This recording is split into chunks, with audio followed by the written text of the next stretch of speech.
CH এবং TCH এই spelling রুলটা আমরা শিখে নেব। সিএইচ এবং টিসিএইচ এর সাউন্ড হচ্ছে চ। এবার শব্দের শুরুতে কখনো চ সাউন্ড এলে আমি সিএইচ দিয়েই শুরু করব, কারণ টিসিএইচ দিয়ে শব্দ শুরু হয় না।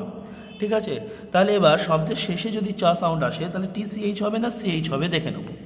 টিসিএইচ তখনই হবে যদি চ সাউন্ডটা শর্ট ভাওয়েল সাউন্ডের পর আসে, তাহলে আমি টিসিএইচ বসাবো। শর্ট ভাওয়েল সাউন্ড মানে যেগুলো তোমার vowel normally A E I O U একটা করে আসছে, সেটা হচ্ছে শর্ট ভাওয়েল সাউন্ড। যেমন ধরো ব্যাচ, ঠিক আছে, ব্যাচ কি দেখবো, এ হচ্ছে শর্ট ভাওয়েল সাউন্ড, তার পাশে দেখো টিসিএইচ বসেছে।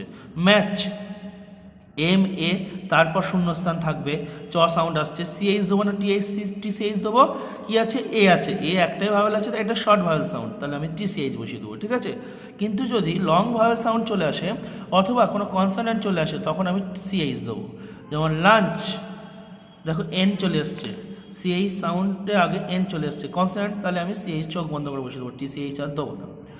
পিচ, পিচ ধরো এখানে শূন্যস্থান আছে, পিই এ শূন্যস্থান, টিসিএইচ হবে না সিএইচ হবে চ সাউন্ডে, তাই আগেরটা কি আছে দেখবো, আগেরটা আছে দেখো ই এ ডবল ভাওয়েল চলে এসছে, তার মানে হচ্ছে লং ভাওয়েল সাউন্ড, তাহলে আমরা এটাকে কি করব, সিএইচ দেবো টিসিএইচ না দিয়ে। তবে কিছু ব্যতিক্রম রয়েছে, rich, much, such, which, ostrich, এগুলো ব্যতিক্রম।